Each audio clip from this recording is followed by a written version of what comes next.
Oke, Sanyawana, take one. Halo sayangers, selamat datang di Sanyawana Podcast. Aku Widi Nurul Janah sebagai pemandu dalam diskusi kali ini. Untuk mengawali tahun yang menyenangkan, kami dari Sastra Nyawana atau Sanyawana menghadirkan satu ruang diskusi yaitu siniar atau podcast untuk menambah ilmu pengetahuan dan manfaat untuk sayangers semua, serta menghadirkan narasumber yang inspiratif dan juga seru. Pada episode pertama ini akan ada narasumber yang sangat menginspiratif dan juga memberikan kita banyak hal. Salah satunya adalah diskusi yang akan kita lakukan kali ini. Diskusi kali ini kita akan membahas soal maskulinitas, yaitu maskulinitas ini pasti nggak jauh dari soal bagaimana sih cara menjadi pria gitu, pria yang baik dan juga berani mungkin ya. Dan hal itu akan dijelaskan atau akan kita diskusikan secara menarik dan juga secara menyenangkan. Dan saya di sini udah ditemenin sama orang itu ya, yang maksudnya dengan narasumber kita kali ini yaitu boleh deh perkenalan, silakan. Oke, buat teman-teman Sanyawana, sebagai salah satu komunitas yang ada di jurusan sastra Inggris di UIN Sunan Gunung Jati ya, Widi. Iya. Pertama-tama perkenalkan, mungkin nama saya Muhammad Akmal Ramdan. Tapi banyak juga yang manggil biasanya Amau Bohlam ya. Iya. Amau Bohlam. Tapi kenapa sih mau bohlam gitu? Wah, adalah alasan di balik itu. Soalnya kasihan gitu ya kalau misalnya aku nih kalau lagi ngobrol-ngobrol gitu sama teman-teman, terus misalnya ada obrolan yang dimana aku tuh pernah ngobrol sama kamu gitu, terus temen aku nanya kayak siapa mau bohlam gitu, kayak siapa mau bohlam? Mungkin salah satu misinya itu malahan buat menumbuhkan rasa misteri gitu. Jadi penasaran orang lain tuh tumbuh gitu. Maskulin banget. Iya sih. Tapi ya maksudnya orang-orang kan kayak taunya Akmal tuh ya Akmal gitu, bukan Amau. Jadi kayak kalau misalnya aku ngomong Amau tuh siapa sih Amau gitu. Jadi ya mungkin itu sih, bukan tidak menghargai nama pemberian orang tua saya ya, cuman untuk menimbulkan sesuatu yang beda lah mungkin dengan akmal-akmal yang lain lah. Oh alah, iya sih, bisa. Tapi ada satu hal yang aku pengen ngomong sebelumnya, perihal narasumber yang sangat inspiratif tuh agak memberatkan mungkin ya untuk saya pribadi gitu. Oh iya. Karena ya ini kan pengennya nanti bentukannya diskusi ya. Iya. Jadi tidak ada narasumber di antara kita gitu, tapi Iya. saling bertukar informasi dan pengetahuan sajalah. Betul sekali. Betul. Dan inspiratif ya tidak tahu juga ya, tapi ya semoga sajalah gitu. Iya. Berimpact lah. Iyalah, karena kan Siap. Sanyawana itu menghadirkan diskusi dan ruang-ruang menyenangkan ya agar teman-teman kita sayangers semua tuh pada menikmati lah dan juga Betul. bisa mendapatkan manfaat dari apa yang sudah kita beri gitu loh. Iya. Oke. Mungkin untuk pembahasan kali ini kan kita membahas maskulinitas nih ya. Iya. Dan temanya tuh sangat nyambung sekali dengan apa yang akan kita bahas nih mau. Betul. Temanya tuh tentang ya maskulinitas tadi, masculine realm of manhood, membuka hegemoni maskulinitas di masyarakat. Nah, jadi mungkin untuk prolog kali ya. Jadi aku tuh sering banget nih di masyarakat, khususnya di daerah lingkungan aku mungkin. Kalau ngedengar kata maskulinitas itu pasti nggak jauh dari yang namanya berani atau enggak, kita tuh harus apa ya? Mungkin khususnya cowok gitu ya. Dia itu harus bisa menempatkan dirinya pada hal-hal yang dimana mengancam dirinya, tapi bisa menjadi dia itu bisa menuntaskan itu, bisa menyelesaikan masalah itu gitu. Betul sekali. Nah, kira-kira nih kalau dari Akmal sendiri, apakah maskulinitas itu terjadi nggak sih di Akmal? Atau enggak definisinya gini deh, kayak apa sih itu maskulinitas buat Amau sendiri? Oke. Pertama-tama ya, sebelumnya saya harus menambahkan prolog lagi ya sepertinya ya. Boleh. Karena gini Wid, kan kebetulan saya jadi pembicara lah, bukan narasumber ya. Ya. Jadi teman diskusi pertama gitu untuk konten Sangyawana ini. Nah, Ya. tentunya saya ini menjadi yang mendahului dosen-dosen kita mungkin atau kakak tingkat kita yang tentunya sudah memiliki ilmu yang jauh lebih tinggi gitu daripada saya pribadi tentunya gitu ya. Iya. Jadi mohon izin dulu mungkin ya. Nah, dan untuk apa yang mau aku bahas pada video kali ini, jadi maskulinitasnya itu berdasarkan dari sudut pandang dan pengalaman pribadi aku mungkin ya.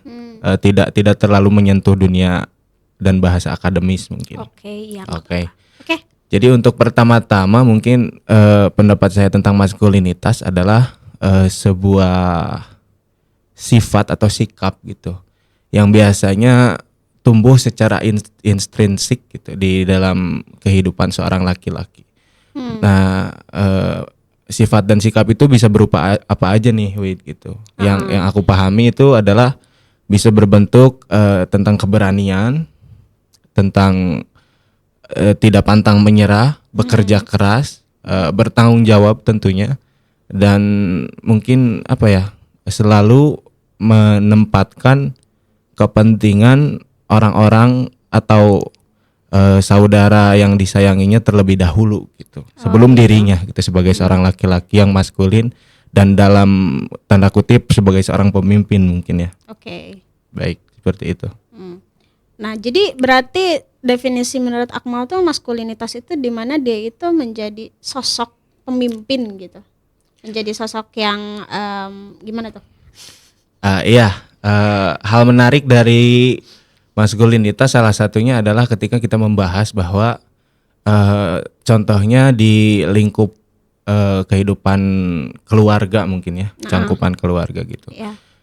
Nah, mengapa gitu dari sejak zaman dahulu kala gitu ya, dari zaman dinasti dan kerajaan-kerajaan terdahulu, mengapa selalu saja seorang laki-laki gitu yang memimpin? Bukan karena dari ide yang bisa dibagikan gitu ini, bukan karena misalkan dinasti A memimpin seorang laki-laki, memilih seorang laki-laki sebagai seorang pemimpin, dan kelak nantinya dinasti B juga meniru hal tersebut karena mengetahui ide tersebut dan bisa dibagi-bagi gitu. Nah, ini kan dari zaman dahulu itu komunikasi belum sebagus sekarang ya, belum selancar sekarang yang bisa across universe gitu dan membagikan ide-ide. Nah, berarti kan ada hal-hal dan nilai-nilai fundamental gitu yang mendasari mengapa seorang laki-laki banyak dipilih sebagai pemimpin gitu. Mungkin entah dalam cangkupan keluarga ataupun sampai ke cangkupan dinasti gitu. Tapi bukan berarti karena lagi-lagi ya Wid ya, bahasan kita tentang maskulinitas pasti menyentuh juga dengan dunia feminitas gitu ya. Pasti bersentuhan gitu. Nah, dalam artian yang aku katakan tadi, memilih seorang laki-laki sebagai seorang pemimpin bukan artian seorang wanita tidak memiliki kemampuan gitu. Cuman dalam segi kesiapan dan nilai-nilai yang dibawa oleh seorang laki-laki itu selalu lebih kapasitas dan kapabilitasnya mungkin. Mengapa ia dipilih sebagai seorang pemimpin gitu. Begitu paling Wid. Jadi lebih bukan berarti jadi perempuan itu direndahkan ya. Tapi betul. Jadinya tuh maskulinitas itu di sini ya menunjukkan bahwa dominasi laki-laki di sini tuh bukan untuk menindas perempuan, tapi malah tepat sekali. di sana itu mereka itu adanya laki-laki di sini itu mungkin menjadi pelindung gitu ya. Iya. Dan ya itu juga sih yang menjadi salah satu ciri gitu atau apa yang harus dimiliki oleh seorang laki-laki yang maskulin adalah untuk bisa memprotek orang-orang yang dicintainya, terutama mungkin anak dan istrinya. Yang kedua untuk memprovide gitu, yang menyediakan segala kebutuhan, yang selalu siap berjuang gitu tanpa mengenal lelah tanpa mengenal sakit yang ia rasa gitu, tapi demi kebahagiaan orang-orang yang dicintainya, hal itu bukanlah apa-apa gitu, tidaklah berarti gitu. Ya, betul banget. Nah, mungkin karena keterhubungan tadi ya sama yang definisi pertama. Tapi kalau maskulinitas itu kira-kira nih, apa aja sih tugas dan tanggung jawab yang intinya tuh gitu dalam bagi seorang pria nih di maskulinitas itu sendiri? Ya itu tadi sih, tentang bagaimana seorang laki-laki harus selalu pasang badan mungkin ya. Bahkan ada yang menariknya gini, Wid, ketika aku lihat konten-konten video ya, tentang bagaimana perjuangan seorang ojol mungkin ya, yang bekerja keras dari pagi hingga sampai larut malam mungkin, sampai mungkin keluarga yang di rumah tidak tahu tentang bagaimana kondisinya di jalan, apakah bannya kempes, apakah dia harus mendorong motornya gitu, apakah kehujanan kepanasan mah bukan lagi hal yang aneh gitu ya untuk diperbincangkan gitu. Sampai ada yang ngomongnya gini, Wid, seorang driver ojol tuh, seberdarah-berdarahnya saya di luar, jangan sampai keluarga di rumah tahu gitu. Karena ya itu gitu, bagaimana rasa tanggung jawabnya gitu seorang pemimpin gitu ketika membawahi memimpin keluarganya gitu. Pentingnya di situ mungkin. Dan yang menarik, Wid, untuk mungkin di Indonesia mengenai maskulinitas ini tidak terlalu tidak terlalu tabu mungkin untuk diperbincangkan kan. Ya ada mohon maaf ya teman-teman, karena ya orang Sunda lah. Gak apa-apa. Ya begitu. Jadi rada campur ya. Si logatnya mungkin. Tapi mungkin uniknya kita tuh di sini ya, Widya. Iya dong. Oke. Nah, tadi yang ingin aku katakan tentang ya kalau di Indonesia mah tidak terlalu tabu gitu untuk membicarakan tentang maskulinitas gitu, karena tiap laki-lakinya masih banyak yang berjuang keras demi keluarganya gitu, bertanggung jawab gitu. Mungkin di hal-hal aspek kecil paling yang harus dibenahi tentang maskulinitas. Nah, selebihnya aku ingin membincangkan tentang bagaimana pandangan maskulinitas khususnya di negara-negara barat gitu. Dan dampaknya apa sih gitu ketika sebuah negara atau sebuah institusi tidak terlalu mempentingkan unsur maskulinitas gitu. Dampaknya tuh apa gitu. Tapi emang itu tuh ada gitu negara yang dia itu enggak mengesampingkan lah gitu maskulinitas ataupun feminitas gitu ya, segala macamnya. Tapi memang ada negara yang kayak gitu. Nah, sayangnya kalau kita lihat bagaimana kebudayaan dan juga pergaulan khususnya di Amerika mungkin sebagai sebuah negara adidaya yang semua negara pasti memandang Amerika gitu kan. Pasti juga ada hal-hal yang ditirunya juga gitu. Namun yang disayangkan ketika kita melihat bagaimana maskulinitas dari seorang pria dikesampingkan, dan juga mungkin gerakan feminitas itu tidak objektif gitu terhadap bagaimana kegunaannya gitu. Kalau di Amerika, pendapat aku mah ya. Karena ya bisa kita lihat gitu bagaimana dunianya tuh hancur, kalau aku boleh berpendapat. Negara-negara barat tuh sekarang sedang downtrend gitu. Jadi dia itu lagi di fase kemunduran lagi. Di fase kemunduran bisa disebutkan seperti itu gitu. Karena ya ketika kita mencabut unsur maskulinitas dari masyarakat gitu, unsur tanggung jawab juga tercabut tentunya. Unsur melindungi seorang laki-laki yang melindungi wanita tercabut tentunya. Hal semua itu hilang gitu. Dan kita bisa melihat bagaimana kondisinya yang sangat mengerikan gitu. Begitu kita melihat pembunuhan hampir setiap hari gitu kan. Amerika tercatat sebagai jumlah penjara yang paling penuh gitu. Jadi di sana tuh penjaranya penuh-penuh. Iya, banyak kriminal yang terjadi gitu. Kriminalitasnya tinggi. Tingkat kriminalitasnya itu tinggi gitu. Iya. Dan hal itu aku rasa sangat berhubungan dengan bagaimana kemaskulinitasan yang hilang gitu di sana. Nah, tapi kira-kira nih kalau menurut Amal sendiri, maskulinitas yang hilang di daerah barat itu salah satunya apa? Atau enggak bisa sebutin deh beberapa hal yang menjadikan nih orang kehilangan nih maskulinitasnya, makanya dia bobrok gitu. Mungkin aku pengen memandangnya dari sudut bagaimana sekarang laki-laki gitu ya. Lagi-lagi khususnya di dunia barat dan Amerika gitu ya. Yeah. Khususnya Amerika. Seperti dipaksa untuk lebih feminis gitu. Lebih apa dipaksa untuk act out his feeling gitu. It's okay to be sad, it's okay to be cry gitu.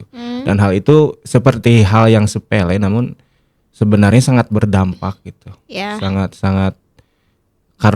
karena mungkin apa ya, perbedaan seorang laki-laki dan seorang perempuan ketika mengutarakan emosinya lewat tangisan tuh berbeda gitu. Kalau pendapat aku pribadi ya. Ya. Karena kalau wanita itu mungkin lebih ke melodramatik gitu ya. Ekspresif gitu Ekspresif, melodramatik gitu ya, tentang kesedihan, tentang galau lah mungkin untuk. Tapi kalau laki-laki itu menangis marah gitu, menangis apa ya? Lebih emosional gitu. Berarti ekspresif juga dong. Ekspresif juga. Dan pentingnya maskulinitas tuh di sini ternyata gitu ya, kita bisa temukan gitu. Ya. Bagaimana seorang laki-laki ketika bisa menahan emosinya, entah tentang emosi yang temperamental atau emosi berupa tangisan gitu kan. Itu kan di dunia maskulinitas hal itu harus diredam gitu kan, harus bisa ditahan oleh seorang laki-laki. Karena kita bisa melihat dampaknya ketika banyak kasus pembunuhan. Itu kan seorang laki-laki yang tidak bisa mengontrol emosinya, betul? Iya, betul. Nah, itu pentingnya mungkin unsur maskulinitas yang harus kita sadari gitu dan pahami gitu. Betapa pentingnya hal tersebut gitu. Oke. Berarti kan tadi tuh maksudnya aku belum paham nih soal perbedaan perempuan dan juga laki-laki ketika dia sedih gitu. Kan ini sama-sama ekspresif kan? Betul. Maksudnya sama-sama menunjukkan. Tapi apa sih yang membedakan menunjukkannya seorang perempuan atau laki-laki ketika dia sedih atau dia dalam kondisi lemah lah gitu? Perbedaannya? Ya seperti yang aku katakan tadi gitu. Untuk perbedaannya mungkin ketika perempuan merasa sedih gitu ya, menangis gitu. Melodramatik yang aku maksud dengan melodramatik adalah sebuah hal tentang ketika wanita menangis itu tidak ini gitu, dampak ke kehidupan sosialnya tuh tidak terlalu berimpact gitu, berpengaruh gitu. Karena mungkin lebih sering mengurung diri di kamar, mungkin lebih kecil persentasenya untuk melakukan hal-hal yang jahat gitu, hal-hal yang gila gitu. Mungkin di situ perbedaannya. Kalau laki-laki kan ketika disuruh act out his feeling gitu kan, it's okay to be cry, it's okay to be weak mungkin. Iya. Karena ya itu gitu yang berdampak banyak kasus pembunuhan, banyak kasus di Indonesia kemarin juga sempat ada sebenarnya ketika seorang laki-laki yang mungkin kurang paham tentang bagaimana pentingnya maskulinitas ya, membunuh anak istrinya. Mungkin itu kan hal kalau kita perdalam dari segi psikologis ya, karena laki-laki tersebut tidak bisa menahan rasa amarahnya gitu, tidak menumbuhkan rasa bahwa ketika aku bisa bekerja keras gitu, aku bisa apapun akan aku lakukan gitu sebagai sebuah bentuk pertanggungjawaban diriku sebagai seorang pemimpin yang memimpin anak dan istriku. Apapun akan aku lakukan gitu kan demi entah ekonomi, kemapanan ekonomi atau apapun gitu. Tapi itu pentingnya gitu, poinnya gitu. Ketika seorang laki-laki memiliki pandangan maskulin, maka mungkin akan jauh ya dari hal-hal gila semacam itu mungkin. Karena dia itu mungkin jadinya lebih bertanggung jawab juga dan juga memikirkan kedepannya itu bakal gimana mungkin ya. Betul. Karena kan maksudnya hal itu juga udah dia pertimbangkan sebelumnya, sebelum dia melakukan hal tersebut maksudnya. Betul. Gitu. Oke. Tapi nih kalau misalnya ngobrolin lagi menyambung dengan ya yang sebelum-sebelumnya tuh. Kalau tadi kan kita ngebahas soal apa ya, dampak-dampak ketika maskulinitas itu hilang dari diri seseorang gitu ya. Tapi gimana sih cara kita tuh, atau gimana cara untuk melihat kesuksesan seseorang, entah itu pria atau wanita gitu, ketika dirinya, khususnya pria mungkin, ketika dia itu sudah terlihat bahwa dia udah maskulinitasnya itu ada gitu. Ya. Karena kebetulan sekali ya judul skripsi saya yang sedang saya susun tentang Ya. maskulinitas juga gitu. Nah, saya mengambil teori yang diambil yang dikemukakan oleh John Bainon sebagai salah satu penulis ternama gitu ya. Ya. Ia mengemukakan bahwa salah satu cara untuk mengukur kesuksesan seorang laki-laki adalah dari tentang bagaimana apa capaian yang telah ia raih gitu. Bisa berupa tentang finansial, bisa berupa tentang status kehidupan, bisa berupa tentang bagaimana kemakmuran orang-orang yang dipimpin olehnya gitu. Oke. Bisa diukur dari situ. Nah, dan ya yang perlu kita dalami gitu ya ketika kita berbicara tentang maskulinitas. Contohnya Raffi Ahmad deh, Ya. sebagai seorang influence itu, sebagai seorang laki-laki lah ya. Ya. Dia kan beli mobil-mobil sport gitu bukan buat pengen ngebut-ngebut di Jakarta gitu kan atau di Sentul gitu bukan tentang itu gitu. Ketika seorang laki-laki mencapai sebuah bentuk kesuksesan dalam kehidupan gitu, maka salah satu hal yang penting di kehidupannya itu adalah tentang status gitu. Mengapa mobil-mobil sport banyak dikoleksi gitu oleh orang-orang yang sukses gitu, oleh laki-laki yang sukses, karena ya tentang status gitu. Karena kita tahu bahwa misalnya kita berbicara tentang mobil Lamborghini gitu kan, dengan betapa mahalnya mobil tersebut kan. Hal tersebut menunjukkan sebuah status gitu tentang kehidupan, karena kita tahu bahwa kita punya mobil yang orang lain juga pengen punya gitu. Karena ya itu tentang dunia maskulinitas adalah segalanya tentang dunia yang sangat kompetitif gitu. Dunia maskulin itu, karena setiap hal yang kita punya orang lain juga pengen punya gitu. Setiap hal yang yang kita raih orang lain juga pengen raih gitu. Semuanya adalah tentang dunia yang sangat kompetitif gitu di dunia maskulinitas gitu. Dan hal itu yang sangat menarik ketika kita melihat bagaimana mungkin keadaan laki-laki sekarang yang sesuai dengan apa yang aku katakan tadi, seperti dibuat sedikit banyak malahan seperti dibuat layaknya lebih feminis gitu. Karena ya bila kita mengukur bagaimana kehidupan maskulin yang super kompetitif, maka ketika kita mungkin banyak laki-laki yang berbicara tentang depresi mungkin, tentang sedih gitu.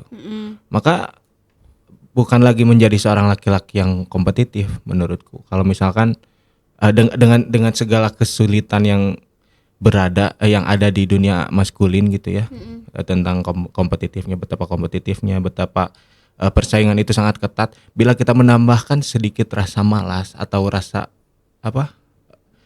malas itu kan bisa mendasari dengan alasan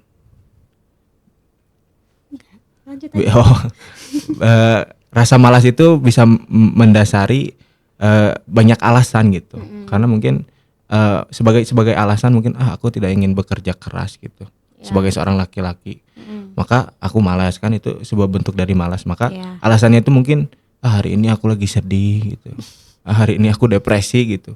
Padahal hal tersebut sangatlah janganlah gitu untuk diadopsi seorang laki-laki, karena ya kita melihat gitu bagaimana dunia maskulin itu sangat kompetitif gitu.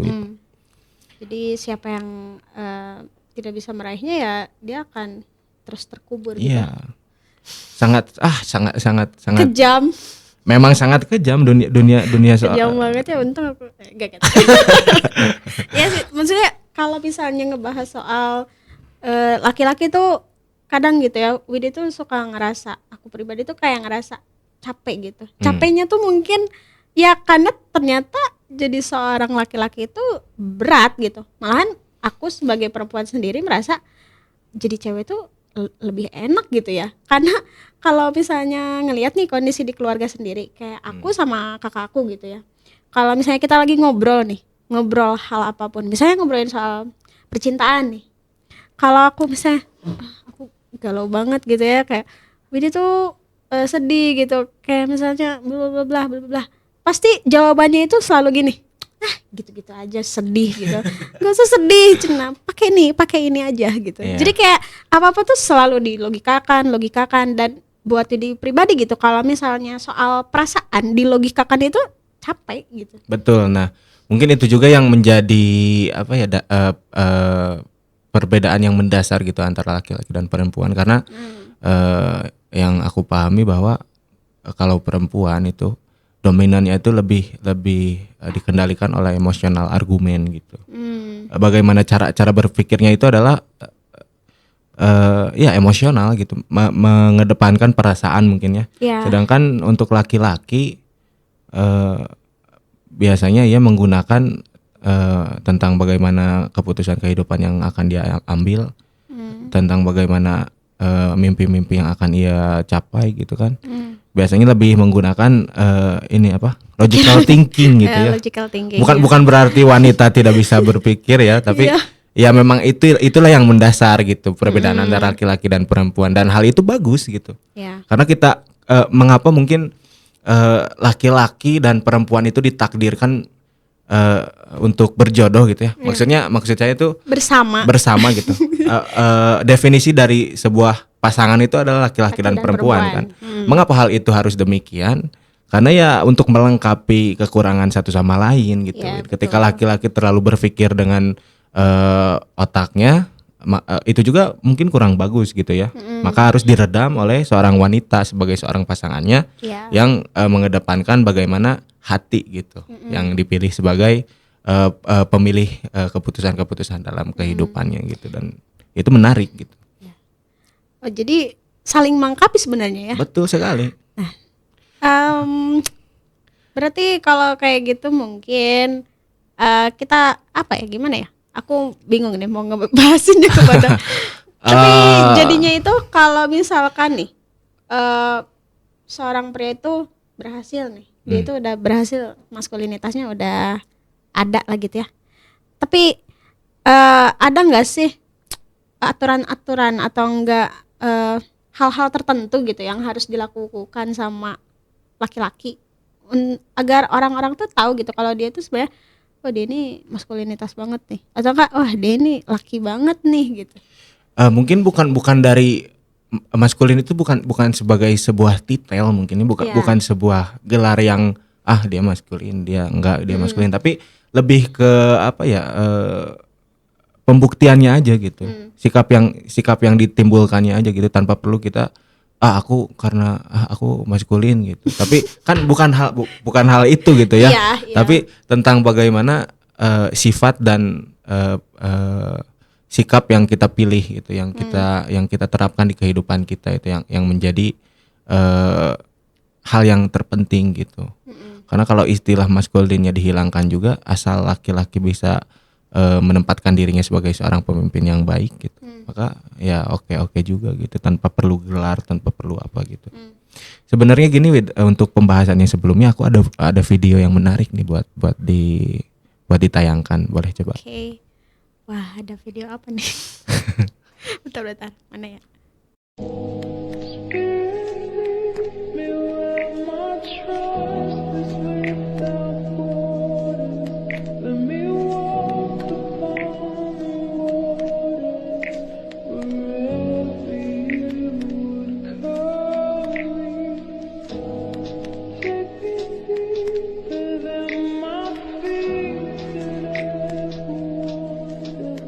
And my faith will be stronger in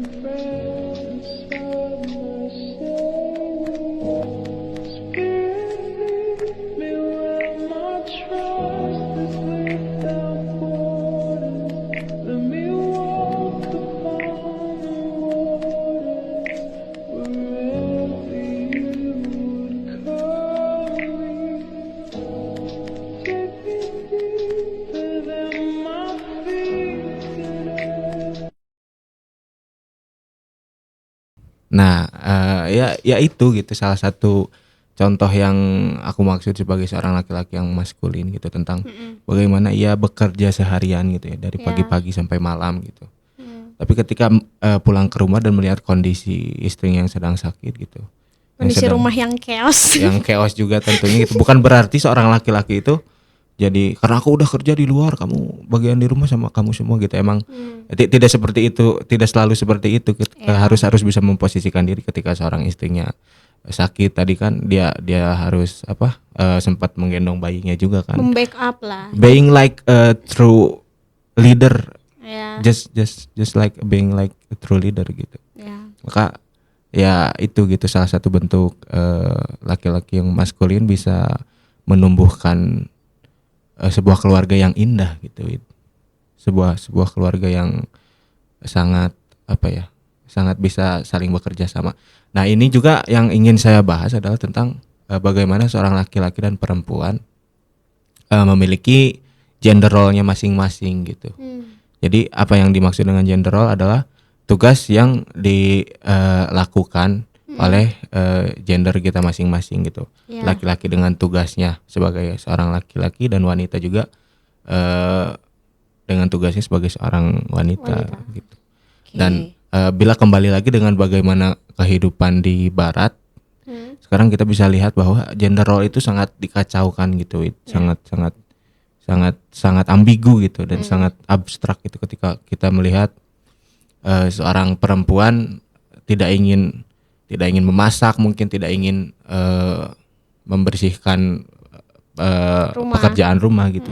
Dan hal itu yang menjadi masalah mungkin karena bukan karena emang seorang wanita tugasnya menjadi tanda kutip sebagai asisten rumah tangga gitu yang harus ini, tapi memang pembagian gender role-nya itu seperti itu gitu. Ketika seorang laki-laki bekerja keras di luar rumah, maka satu-satunya hal yang ingin ia dapatkan adalah ketika ia kembali ke rumah dengan kondisi yang tenang gitu, sebagai sebuah tempat yang enak, nyaman untuk dipakai istirahat gitu. Dan kalau seorang istrinya tidak bisa bekerja sama dengan hal tersebut, maka ya kasihan juga gitu. Kasihan juga. Jadinya dia merasa udah capek di luar, Betul. udah perang nih di luar gitu. Betul. Dan Pas lagi-lagi nyampe ke rumah gitu, jadi dia kayak chaos juga di rumah. Maksudnya chaosnya ini bukan chaos yang bisa dia handle gitu. Jadi chaosnya itu chaos yang geus lah gitu, hancur pisan dan bikin dia gak nyaman, gak tenang di rumah, dan berharap kan pas pulang itu dia mengharapkan ketenangan itu tadi kan gitu dari keluarganya. Betul sekali.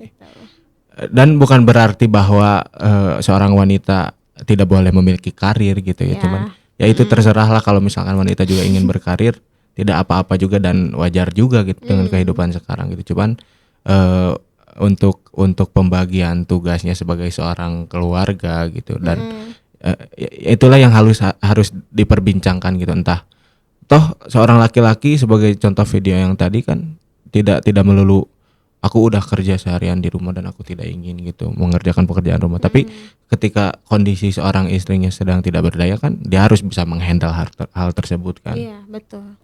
Jadi enggak istilahnya dia itu tidak membuat dirinya terbebani juga, dan juga membantu istrinya gitu di rumah. Betul. Membantu hal-hal kecil lah setidaknya gitu kan. Ya, mungkin ada lagi enggak nih videonya? Video yang menarik ya. Sebenarnya ada nih. Sebentar. My husband is my boss. My husband is number one. If my husband tells me, hey, sit down, I'll sit down. If he tells me you can't go out with your friends today, I'm not going to go out with my friends. If he says, hey, go wash this dish for me, I'm going to go wash the dish for him. I chose this man to be the king of my life, and yes, I agree with everything he says, and I do everything he says.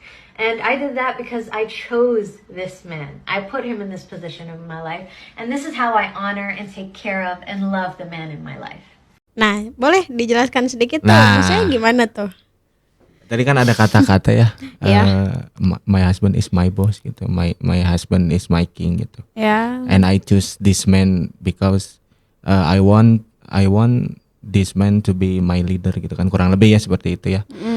Dan memang hal tersebut gitu Wid yang selalu ingin, satu-satunya hal yang ingin ia dapatkan gitu dari seorang wanita yang dicintainya. Ya. Seorang laki-laki itu ingin mendapatkan rasa respect gitu. Rasa Validasi gitu. Enggak. Iya sih. Bukan karena Enggak. haus. Ya betul. Ya maksudnya respect dari pasangannya lah. Iya. Emang tidak harus selalu dikatakan gitu. Bisa Iya. berbentuk perbuatan gitu juga gitu. Emang bisa dikatakan bukan haus validasi sih, cuman ya memang untuk mempertegas posisi mungkin ya. Iya. Betul, Karena betul.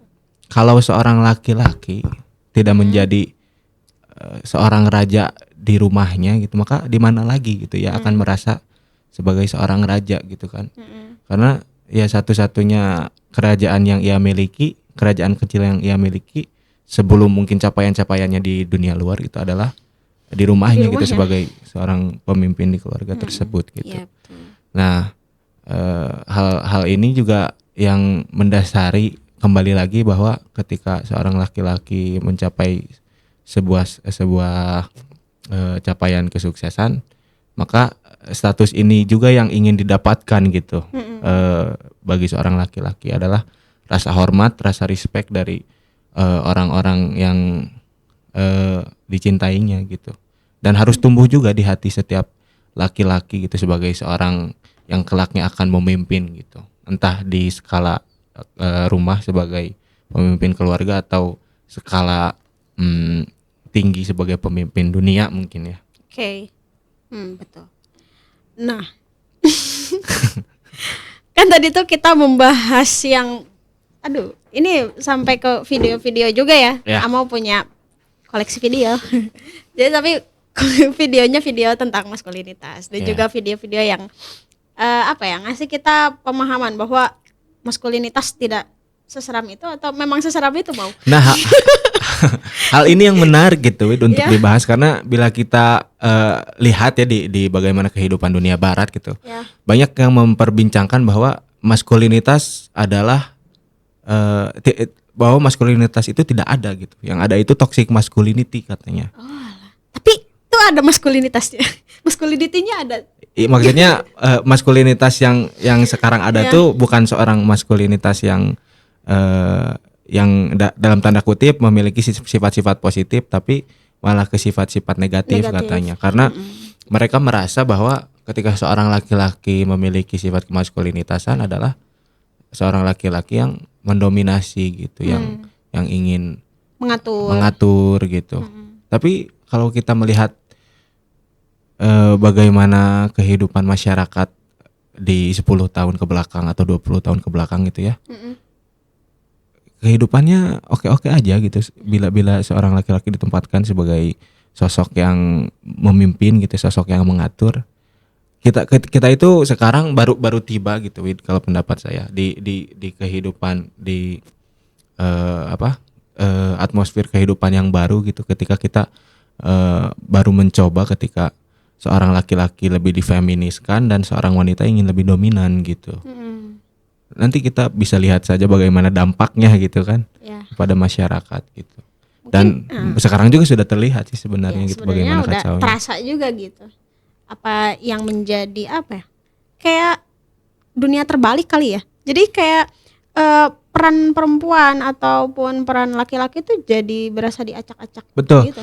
Dan hal ini yang ingin sekali saya sampaikan ya, ketika di Indonesia belum banyak terjadi sih kegilaan ini gitu. Tapi bila kita tidak aware gitu, bila kita tidak mempersiapkan atau mempelajari dan memahaminya dari sekarang, ya takutnya juga bisa terjadi terbawa gitu di Indonesia.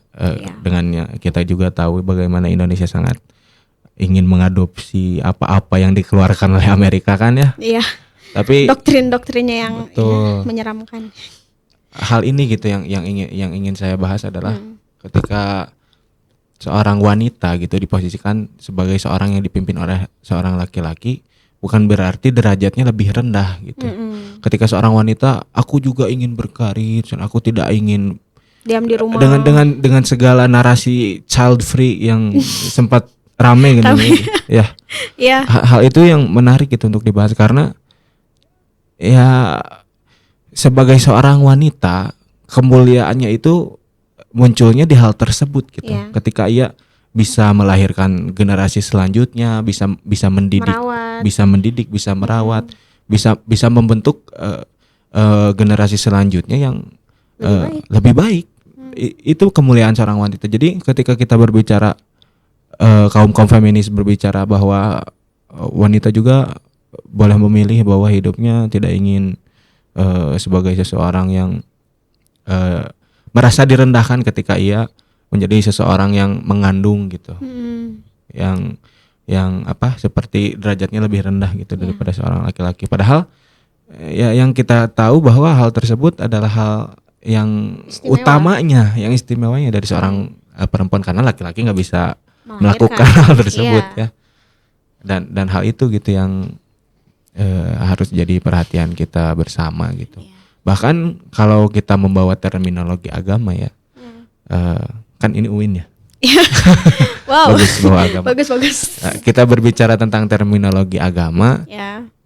bahkan Rasulullah juga kan nyebut nama ibu itu 3 kali sebelum nama ayah kan, untuk Iya. ya Rasul siapa yang harus kami hormati terlebih dahulu gitu kan, ibumu baru ayahmu gitu. Dan hal itu menunjukkan bahwa bagaimana seorang perempuan itu derajatnya itu istimewa gitu, bahkan mungkin lebih tinggi dari seorang laki-laki. Iya, betul. Maka ketika banyak orang atau kaum feminis yang ingin menyebut bahwa derajat perempuan pengen sama kayak laki-laki, mungkin keliru juga ya. Iya, Karena pasti. karena ya mungkin kalau pendapat saya pribadi derajatnya itu lebih tinggi malahan gitu. Karena tadi hal yang apa ya, disesuaikan dengan kondisi di secara kita nyatanya. Betul. Dan juga jika dikaitkan dengan agama gitu ya, especially di Islam Di gitu Islam gitu. khususnya. Dan ini satu hal yang menarik juga yang ingin saya bahas, karena berkaitan erat juga dengan pembahasan kali ini ya. Oke. Tentang bagaimana masyarakat ketika masyarakat akan terlihat hancur dan mengalami kemunduran ketika ditarik unsur maskulinitas dari seorang laki-lakinya, dan tidak ada pembatas, tidak ada agama sebagai pembatasnya gitu. Karena mungkin ketika dulu kan aku suka John Lennon ya, Oke. lagu-lagunya yang kontroversial tentang lagu Imagine gitu, yang mengatakan bahwa Imagine kalau kita nggak ada Tuhan tuh gimana, mungkin nggak ada kerusuhan, mungkin nggak ada perdebatan, mungkin nggak ada pertengkaran gitu. Cuman bisa kita saksikan saat ini gitu di kehidupan di Barat hancur malahan ketika kita menarik unsur ketuhanan di kehidupan masyarakat gitu. Mungkin karena agama itu mempersimpel kehidupan. Kalau menurut aku agama itu menyediakan hukum-hukum sebagai batasan yang kalau kita melanggarnya ya hal ini yang akan terjadi gitu, kehancuran dan kekacauan gitu. Maka ketika kita melihat generasi muda di Indonesia gitu ya, mungkin ini part yang pengen menginspirasi. Bila kita melihat bagaimana pemuda di Indonesia gitu yang mungkin agak tabu mungkin atau agak malu gitu untuk memperbincangkan agamanya gitu di tongkrongannya atau di pergaulannya gitu. Yang harus kita pahami bahwa ya ternyata ada contoh in the real time-nya gitu, ketika masyarakat mencabut unsur ketuhanan di kehidupannya, maka kekacauan gitu yang terjadi. Maka ini hal yang penting juga untuk sebagai sebuah bentuk reminder ya, sebagai sebuah bentuk pengingat untuk kita gitu, bahwa ya unsur agama juga penting gitu untuk kita dalami dan aplikasikan di kehidupan kita sehari-hari. Seperti itu. Oke.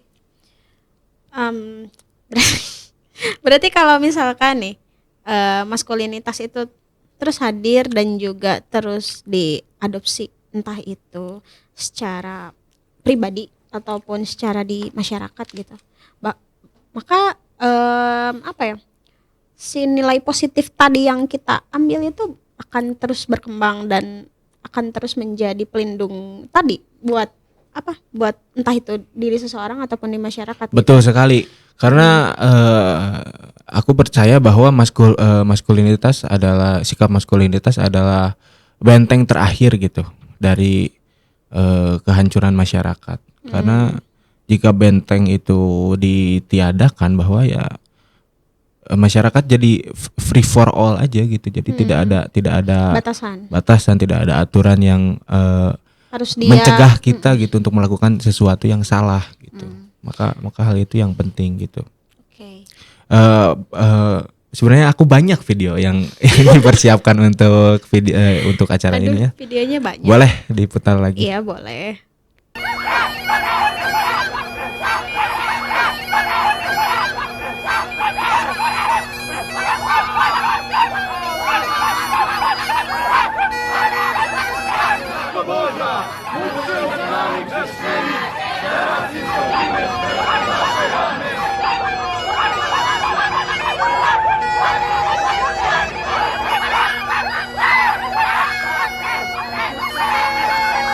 Ya, nah hal itu gitu yang akan terjadi gitu ketika kita melihat bagaimana seorang laki-laki yang kemaskulinitasannya dicabut gitu dan ditanamkan banyak nilai kefeminisan gitu. Ya tidak memiliki lagi moral, tidak memiliki lagi nilai, tidak memiliki lagi visi dan pandangan hidup yang berarti gitu dalam kehidupannya.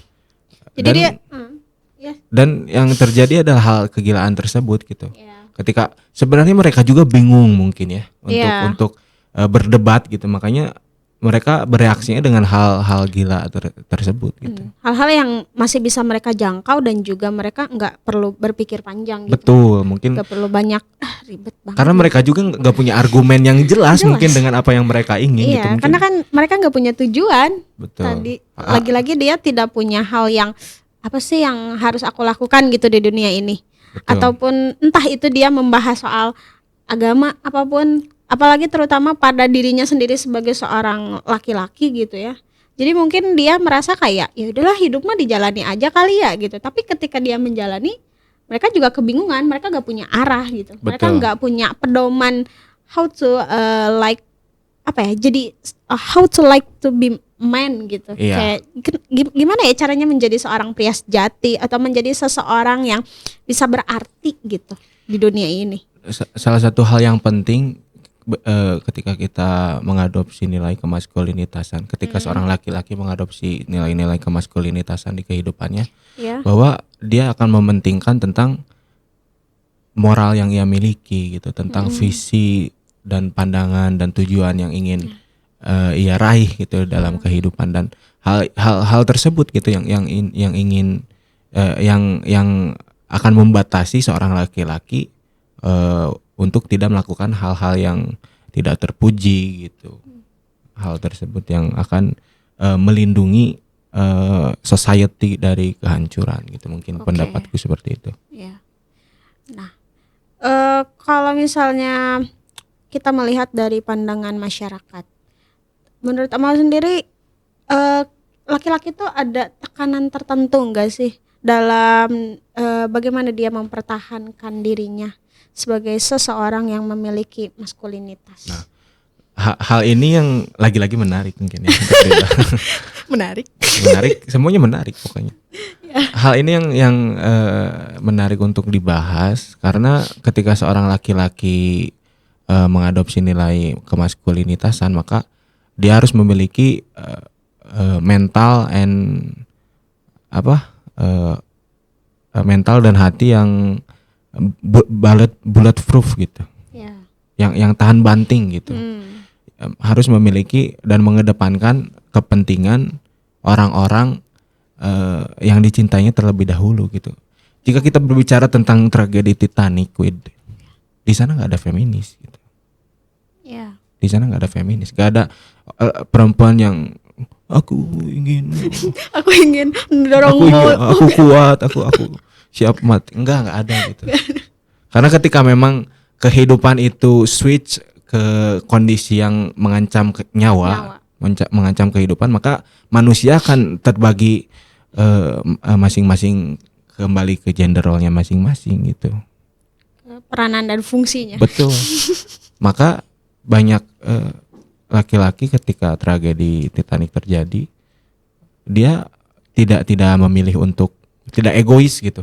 Aku harus menyelamatkan diri gitu. Aku pengen naik the lifing boat ya, Skoci terlebih dahulu. Bahkan ia rela gitu untuk mati kedinginan membeku di air Laut Pasifik, Atlantik. Lupa lagi. Pokoknya dia memilih untuk mengorbankan dirinya dan merasa tenang ketika melihat anak dan istrinya berhasil naik di kapal sekoci yang menyelamatkan nyawa mereka gitu. Ya. Itu salah satu bentuk real dari kemaskulinitasan seorang laki-laki. Jadi ketika seorang laki-laki menjadi seorang pemimpin, maka ya hal tersebut juga yang harus sebagai apa ya, sebagai resiko yang harus dia ambil gitu, karena harus mementingkan kepentingan orang-orang yang dicintainya tersebut. Dan bila kita membahas tentang tadi bagaimana seorang wanita, seorang istri berbicara tentang my husband is my boss, my husband is my king gitu, dan ia sebagai seorang wanita, sebagai seorang istri sangat nurut gitu ya, sangat submisif gitu kepada seorang laki-lakinya. Ini yang harus diperhatikan, bahwa ketika seorang laki-laki memang memimpinnya dengan cara yang benar gitu kan, menyayanginya, tidak pernah menyakitinya, selalu mementingkan kepentingan istrinya, kebahagiaan istrinya, dan mengesampingkan rasa lelah, rasa capek, rasa sakit yang dimiliki oleh seorang laki-laki tersebut sebagai suami dan sebagai pemimpin di keluarganya, maka ya itu gitu, seorang wanita itu pantas gitu untuk being submissive kepada seorang suaminya gitu. Kalau suaminya tidak bertanggung jawab dan tidak memiliki unsur kemaskulinitasan, lagi-lagi ngapain juga didengerin kan, gitu kan? Iya, jadinya nggak Nggak dihargai lah. Nggak setiap harus mendengarkan kata-kata seorang laki-laki, tapi sebagai apa ya, sebagai bentuk balasan mungkin ya dari apa sikap laki-laki yang diberikan kepada dirinya, dan itu sebagai sebuah balasan, sikap pembalasannya gitu mungkin, dengan bersikap baik juga dan respect kepada seorang laki-laki yang memimpin dirinya gitu. Ya karena dia udah effort lah ya, bisa dibilang gitu. Udah menunjukkan nih kalau aku tuh apa ya, bentuk cintanya itu ya dengan menunjukkan entah apa itu, memberikan pengorbanannya itu finansial ataupun hal-hal yang sebenarnya dia bisa lakukan sendiri, tapi karena dia punya seseorang yang penting juga dalam hidupnya, ya dia mengesampingkan hal itu. Betul. Gitu. Salah satunya keegoisan dirinya dia. Betul. Gitu. Dan hal yang menarik ya yang ini pengalaman pribadi ya, ketika kan di rumah aku terbilang cukup dekat ya sama mama aku pribadi gitu ya. Jadi banyak ngobrol panjang lebar lah, dan salah satunya itu membahas hal ini gitu. Ketika ngobrol dengan mama aku gitu, beliau nanya gitu, mau Akmal ngerasa sebagai seorang laki-laki gitu ya, ngerasa nggak sih kalau misalkan contohnya si bapak gitu yang kerja tiap hari gitu, pergi pagi pulang sore pulang malam kadang gitu, nggak kenal hujan, nggak kenal panas gitu, kadang kebanjiran dan segala kesusahan yang ada di jalan gitu, dan uang hasil kerja kerasnya itu malah dipakai buat mama gitu, buat menghidupi mama dan Akmal gitu. Apakah Akmal sebagai seorang laki-laki nantinya yang memimpin merasa keberatan gak sih, merasa dimanfaatkan gak sih gitu, katanya gitu. Aku kan ngejawab ya memang itu tugasnya gitu sebagai seorang laki-laki dan sebagai seorang pemimpin yang harus take a risk gitu, yang harus meresikokan kebahagiaan dirinya, mungkin kesehatan dirinya mungkin demi menghidupi keluarganya gitu. Dan ya memang bersyukurnya di Indonesia gitu, salah satu contohnya mungkin mama aku sendiri yang belum tercuci otak dengan propaganda kebaratan gitu yang mengatakan bahwa perempuan yang pengen setara segala rupa. Pokoknya mah hade goreng kudu kusorangan. Betul. Terus mama aku tuh ngomong gini, ya karena mama kadang suka ngerasa apa ya, bersyukur gitu, dan sedih juga sih soalnya cuman si bapak satu-satunya orang yang nggak ada hubungan darah sama mama, tapi rela mengorbankan hidupnya, mengorbankan rasa lelahnya, mengorbankan mungkin waktu, kebahagiaan segala rupanya demi bisa menghidupi mama, bisa menghidupi Akmal. Kerennya seperti itu ketika kita memiliki seorang laki-laki yang mengadopsi sifat kemaskulinitasan. dan itu menjadi hal yang sangat-sangat penting dan juga berpengaruh gitu bagi kehidupan sekitarnya ya Betul. bagi entah itu keluarga, bagi teman-temannya, dan dia juga bisa jadi gitu ketika seseorang menerapkan maskulinitas dengan baik, dia bakal jadi role model buat orang lain gitu. Betul. Role model dalam artian ya menjadi sosok yang dikagumi gitu ya. Nah, jika kita berbicara tentang bagaimana keluarga ya Wid ya, khususnya seorang ayah gitu, maka harapan terbesarnya adalah menurunkan ideologi, ilmu-ilmu atau bahkan cita-cita atau bahkan impian yang belum sempat tercapai di kehidupannya pasti ke anaknya kan, khususnya ke anak laki-lakinya, bagi pasti. seorang laki-laki maka ya tugas kita sekarang gitu sebagai seorang anak yang masanya untuk beraksi itu sekarang gitu, maka harus memanfaatkan sebaik-baiknya waktu gitu untuk menyadari hal tersebut bahwa kita tuh satu-satunya harapan gitu yang dimiliki oleh orang tua kita sebagai seorang yang meneruskan the last name of the family.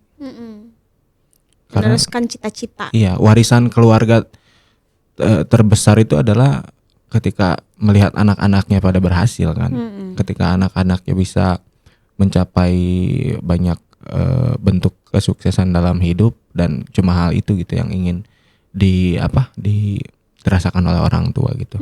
Aku ada video yang menarik lagi untuk ditayangkan. Silakan.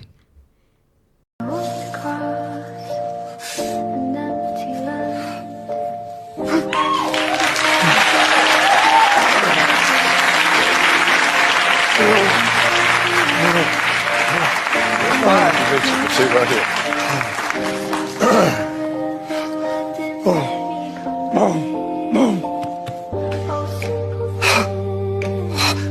Thank you for being here. I appreciate it.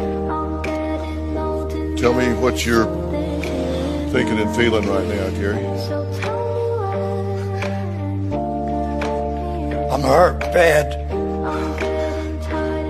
Really bad.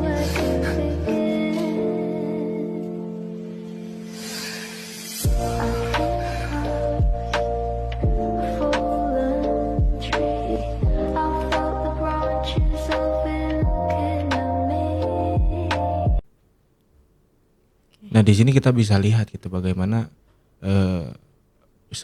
seberapa sebetapa kecewanya seorang ayah gitu ketika melihat anak laki-lakinya gitu yang diharapkan sebagai sosok penerus gitu, sebagai sosok yang bisa mengadopsi ideologi atau keinginan atau harapan atau mimpi-mimpi yang belum tercapai di kehidupan seorang ayahnya, malah salah jalur gitu, malah tersesat gitu. Dan bukan berarti aku ingin ngejudge orang-orang yang transgender atau LGBT atau apa gitu ya.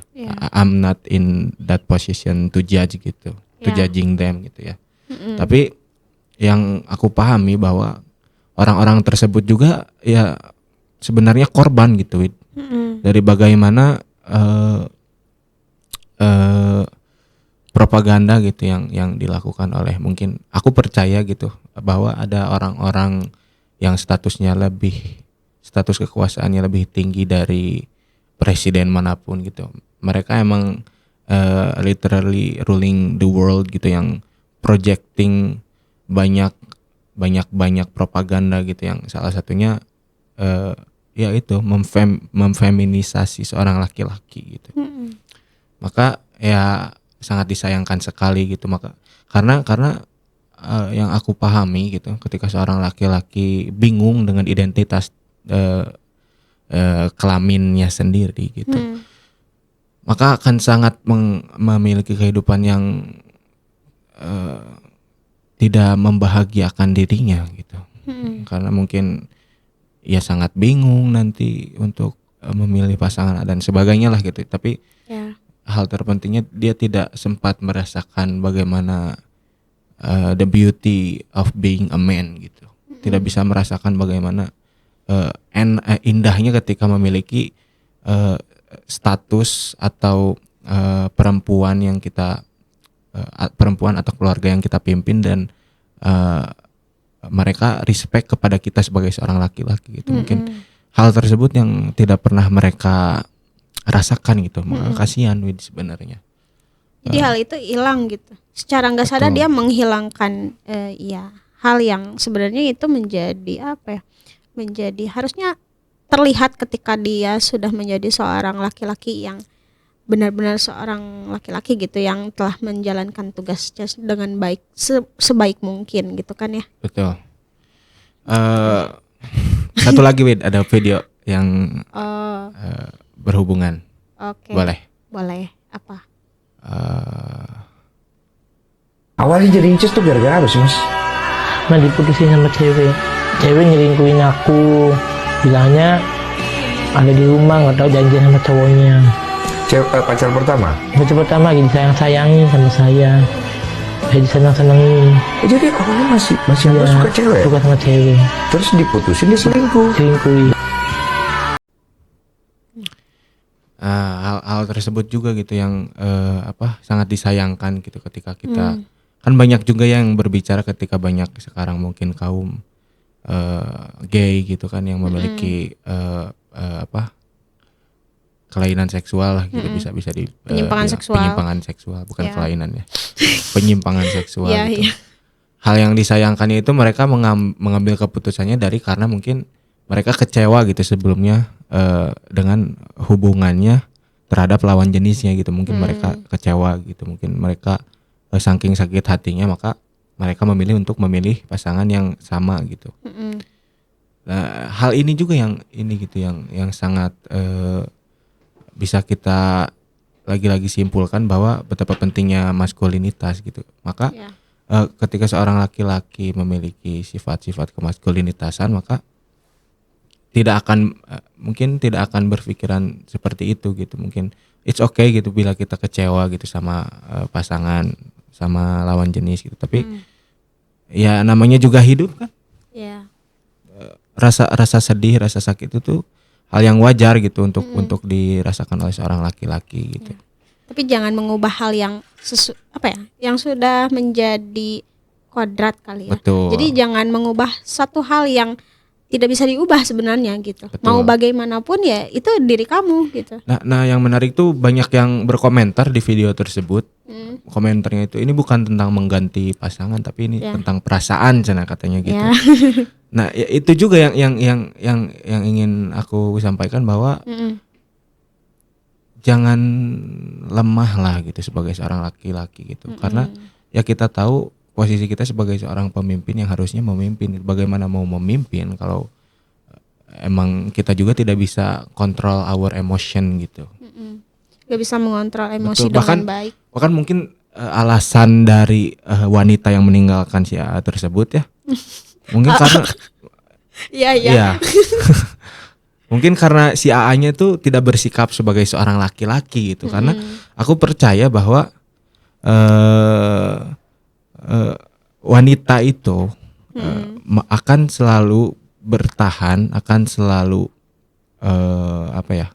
bisa bertahan dalam sebuah hubungan hanya dengan laki-laki yang ia respect gitu, yang ia hormati gitu. Bahkan rasa respect itu menurutku lebih tinggi daripada rasa cinta. Karena banyak juga kan rasa cinta kan adalah sebuah bentuk pelampiasan emosi mungkin, tapi kalau respect itu beda tingkatannya. Oh, ya. Kalau menurutku sih seperti itu gitu. Karena seorang wanita, makanya kalau ada yang bilang ini kan lebih ke agak ke cinta-cintaan mungkin ya nggak apa-apa ya. Ya nggak apa-apa. Kalau banyak yang bilang wanita itu malah lebih suka ke bad boy kan katanya. Ya. Bahkan ke pasangannya yang cuek, ke pasangannya yang dibilang toksik dalam artian toksik yang masih sehat mah oke lah, tidak menyakiti, tidak apa gitu ya. Tapi dalam artian laki-laki yang cuek, yang tidak terlalu ingin sering bertemu gitu kan. Hal itu yang menumbuhkan rasa penasaran di hati si perempuannya kan. Ya. Kalau seorang laki-laki terlalu lembut, terlalu lembek gitu kan mungkin itu juga yang mengurangi rasa ketertarikan seorang wanita terhadap laki-laki gitu. Karena wanita ingin laki-laki yang misterius gitu. Seorang pemimpin yang tidak terlalu sering Kalau kita analogikan begini, Wid.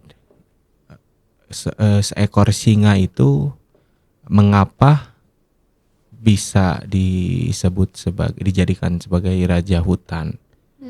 Karena mentalitas dan keberadaannya yang ditakuti gitu, Wid.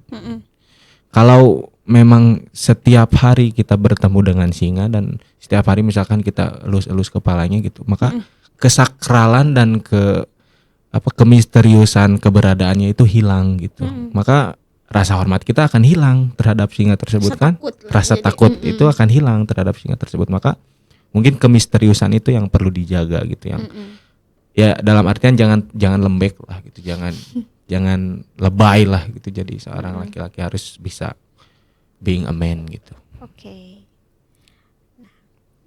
Mungkin ini terakhir kali ya. Ya. Nah, buat Amo sendiri nih, kira-kira pesan apa sih dari diskusi kita kali ini tuh, kira-kira inti dari pembahasan kita sepanjang ini gitu ya. Nah, apa sih yang ingin Amo sampaikan ke teman-teman? Oke, yang bukan pesan mungkin ya, sedikit apa ya? Ya pesan sih.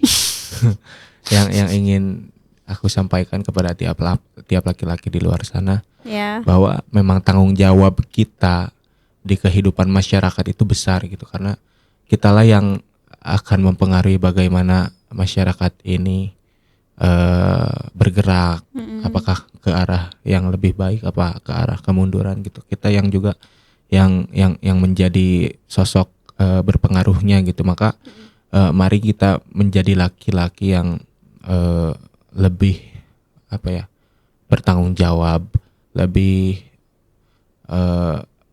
siap memimpin gitu, mengesampingkan rasa emosional yang kita miliki, mengesampingkan rasa sakit, rasa kenyamanan yang mungkin kita miliki harus hilang gitu. Tapi ya itu yang penting gitu. Sebagai seorang laki-laki kita harus bisa menumbuhkan bahwa seorang laki-laki itu bukan karena harus dihormati, tapi layak gitu untuk dihormati. Lalu yang penting seorang laki-laki juga harus memiliki kesuksesan finansial. Maka mari kita bekerja keras gitu untuk meraih mimpi-mimpi dan cita-cita yang ingin kita capai gitu. Karena itu juga hal yang penting gitu untuk dimiliki oleh seorang laki-laki, untuk merubah kehidupan masyarakat ke kehidupan yang lebih baik gitu. Oke, ya. Terima kasih Akmal ya untuk pesannya, dan juga mungkin buat teman-teman Sayangers semua juga terima kasih sudah mendengarkan diskusi kita yang seru ini kali ini. Mungkin kesimpulannya, jadi konsep dari maskulinitas ini sendiri telah berkembang gitu ya dari masa ke masa, dan juga berubah gitu seiring berjalannya waktu. Dan kita sebagai masyarakat harus makin terbuka dan juga inklusif gitu. Karena penting bagi kita untuk memahami dan menghargai keberagaman dan juga pengalaman dan interpretasi dari maskulinitas itu sendiri. Oke, dan satu lagi ya tambahan tentang bagaimana kita harus sadar bahwa tulang punggung revolusi itu ada di kita gitu sebagai seorang laki-laki. Maka bila kita memandang ke belakang gitu ya, bagaimana pendahulu kita mungkin berhasil selamat gitu dari bom di Perang Dunia II gitu, atau berhasil bekerja keras gitu hari demi hari berjualan ikan mungkin di pasar, atau sebelumnya berhasil pokoknya mengusahakan bahwa dia itu bisa bertahan hidup dan bisa membuat keturunan gitu. Dan kita sebagai keturunannya saat ini harus melakukan hal yang sama gitu. Kalau kita sekarang banyak males-malesan, kalau kita sekarang banyak lebih mementingkan perasaan kita tentang hal depresi atau apapun itu gitu, maka kasihan nanti keturunan kita yang selanjutnya gitu. Maka yang kita harus miliki adalah bahwa kita itu membawa gitu the last name of our family gitu, bahwa kita itu adalah para generasi selanjutnya yang akan membawa tonggak perjuangan dari bangsa dan negara kita gitu. Maka seperti itu mungkin. Oke, makasih. Maaf, dah. Cukup. Oke, mungkin itu ya pesan dari Akmal tadi ya, melanjutkan pesan sebelumnya. Dan ya mungkin sekian dari diskusi kita kali ini. Aku Widi Nurrojana pamit undur diri dan mohon maaf bila ada kesalahan kata maupun perbuatan. Dan juga makasih Akmal udah hadir di podcast pertama kita. Terima kasih. Oke, kita tutup aja dan sampai jumpa di Sanyawana Podcast berikutnya. Dadah. Dadah.